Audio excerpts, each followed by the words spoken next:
Hey, what's going on, guys? In this video we're going to do a quick rundown of the tools necessary to reload. I'm only going to go over the stuff that you need, and all the parts that I've bought have been on a budget, so this should be some of the most affordable ways to get into the tools that you will need to reload. So let's get started. Now, I purchased a Lee 50th anniversary reloading kit. I highly suggest that you get a kit if possible, even if it's an RCBS or a Hornady lock and load. They're all going to be good kits. Unfortunately, they vary between each kit, so I only have experience with this Lee 50th anniversary. This is a single stage O-frame press. This whole series is going to be based on a single stage. So if you have a Hornady or an RCBS rock chucker, not going to be a problem. Any type of single stage press, you will still be able to learn what you need to get this done. Likely the most valuable part that you're going to need is a set of reloading dies. Right here I have a set of Lee reloading dies. Now, of course, you can use RCBS dies or Redding or any of the major brands. They're all going to have the same thread pitch, which will mount into most presses. So that's not going to be a problem there. In this Lee kit, you have your seating die, you have your crimp die, and you have your full-length resizing die, and also this pin will punch out the primer. That's called decapping. It also includes a powder scoop and a shell holder. We'll get into all this equipment later. I'll show you how all of them work, and I'm going to run you through how to set up each die. You're going to need a tool to somehow prime your brass. That's how you insert the primer into the primer pocket of your brass. The method that I choose to use is this primer arm. This comes with my Lee kit, and I actually use the press to prime. So as it comes up, I will drop a primer into this cup, and then as I lower the ram, it pulls the shell holder down on top of this, and this collar slides back. The inner ram pushes the primer up into the brass, and that's how I choose to do it. There are also hand priming tools if you're interested in something like that, or there are even bench-mounted devices that are basically hand priming tools that are just permanently fixed to your bench. Now, to throw your powder charges and to get you really close to the powder charge that you want, or dead on to exactly what you want, you're going to need something like this. This was included in my Lee kit. This is their perfect powder measure, and the way this works is you lift up the arm, powder is able to fall into a cylinder right here, and then as you lower it, the powder falls back out of this spout right here. You can actually twist and adjust back here to adjust the volume of the powder that goes into there, and you just start throwing charges. It's a piece of cake. You fill up your hopper. This twists so you can turn it on or off. You can close it off, empty out this cylinder right here, and then you can take it off, pour it back into your powder bottle. It's just the same way to fill it up. You're just going to take your powder bottle and dump some in here. Be sure to set your powder bottle behind it because you don't want to get confused what powder is in your funnel. These are also necessities that you will need to reload. You're going to need a powder measure scale. So you can go with a traditional balance beam. This was included in my Lee kit. Or you can go with a digital scale. I can go back and forth on these. The digital scale is a little bit quicker to see what charge you've got. You don't have to wait for the balance beam to settle. But either way you go, I highly suggest getting a powder trickler. Although not absolutely necessary, it does definitely help, and it speeds up the process of fine-tuning each powder charge. Moving down the list, we are now to chamfer and de-burr tools. This is what was included in my Lee kit. Kind of a dismal tool, not that great. It just doesn't come to a very fine point, and it doesn't cut. It's not very sharp. On the inside, this is where you would chamfer the outside of the case mouth, and this is where you do the inside of the case mouth. Not the best tool around. I prefer this one. It's a little higher quality. It's solid steel. The cutters are sharper, and you put a chamfer on your brass a little bit quicker. Also, it comes to a little bit more of a fine point. It works better on my brass. I would highly suggest upgrading to this if you go with the Lee kit or even the Lyman hand tools. It's very similar to this. It's just a little bit larger tool, and it's a little more expensive. When you start reloading, you will quickly notice that your brass is very dirty in all areas. So a small tool that you will need is a primer pocket cleaner. When your primer goes off, that's where the main spark happens, and it usually leaves a perfect little three-sided carbon burn in your primer pocket. This tool has a large here and a small here. I chuck this up in my drill, I spin it quick into the brass, and you can knock them out pretty quick. A definite tool that you need.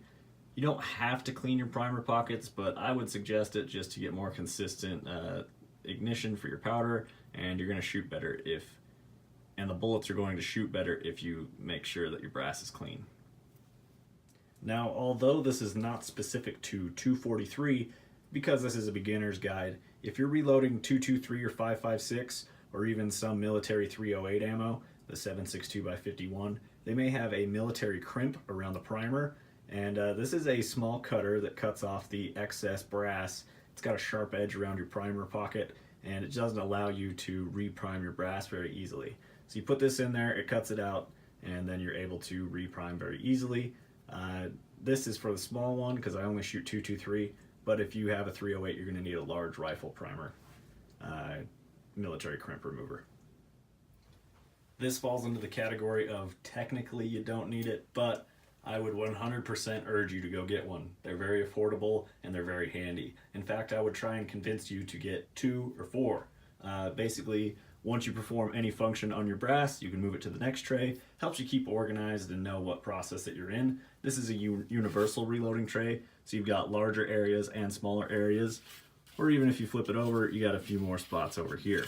These are a definite plus around the reloading bench, and I highly suggest you get one. I'm going to put that on the need list. This falls into the category of absolutely need. This is just as critical as dies because you actually need it to set up your dies and set up your overall length. You won't be able to make one single cartridge without a set of calipers. Make sure that they read into the thousandths, that's 0.001 of an inch, and just make sure you get a good set. I would spend as much as you have on calipers, as much as you can afford on just the calipers. If you're a mechanic, I would highly suggest using your Snap-on or any brand name calipers. If you have them, you can use dial calipers. Those work really well. I use digital, and these were the cheap ones. Unfortunately, I haven't upgraded them since, but they still work, and I trust them. Load data manuals. Although there's much information on the internet, if you go to the Hodgdon website, or the Alliant website, or Western Powder's website, all of the powder manufacturers typically have their charges online, but who knows what could happen if the internet ever goes down. You want a good, solid, physical manual that you can check through. Also, you can find kind of wildcat cartridges and basically see what they're capable of with different grain bullets and velocities. The way these work is you find the bullet that you want to shoot in the chambering that you want to shoot, and then it gives you a list of powders to try, and it tells you the safe charges that you can go to. I would say that that's absolutely necessary. This came with my Lee kit. What's cool about this is it actually goes through and talks about the descriptions of the types of powders that there are. If you're a beginner, I would try and track one of these down. It will give you good descriptions of what different types of powders will push different types of bullets. You can't use the same powder for a 22 Hornet as you do a 50 BMG. They're just not ideal like that. You're definitely going to have to know what type of powder you're looking for. Hodgdon Reloading Magazine. There is a full data manual in the back of this. It's all Hodgdon powders, so I would suggest picking one of those up if possible. Another great thing to do is get a caliber specific manual, and what this does is it basically takes all of the 243 load data from all of the major large books like this. So I have Sierra, Hornady, Nosler, Lyman, Hodgdon, a bunch of different companies in here, and I can reference a bunch of different brands on even the same grain bullet and see what different types of powders all of them recommend, and I can make a more educated choice that way. Case lube is going to be absolutely necessary for full-length resizing. You don't want to get a piece of brass stuck. That's going to be a major headache. Included in my Lee kit is this Lee resizing lubricant. This is kind of like a paste, and as you rub it on the brass, some of it will evaporate off, leaving the lubricant. I haven't really used that. I prefer Hornady One Shot. It's an aerosol. You basically just spray it on, and then you let it evaporate. It leaves the lubricant on there. I can do 50 of these under 30 seconds. You can also use Redding Imperial Sizing Dye Wax, but you got to be careful how much you use. I don't own any of it, but I've heard really good things from many people about it on YouTube. If that's something you're interested in, you're going to have to check out their videos. and be sure to do that. This is my dry media tumbler, and this is how you clean your brass. This is how I clean my brass. There are two different types of brass cleaners out there. There are wet tumblers or there are dry tumblers. This is an example of a dry tumbler. I could not put water in here and slosh it around. It doesn't work like that. So the media that I use is actually crushed walnut. You can choose crushed corn cob. That may add a little bit more of a fine polish to your brass, but this is a bit of a more aggressive cleaner. You'll throw your brass in here, and your brass actually kind of circles through over time, and you're going to leave it in there for a bit of time. You're going to wait around 30 minutes to an hour and a half, just depending on how dirty your brass is and how much you put in there.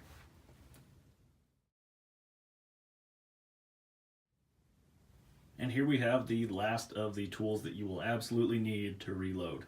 You get yourself an ammo carrying case, because once you've reloaded it, you need to get it from the bench to the range.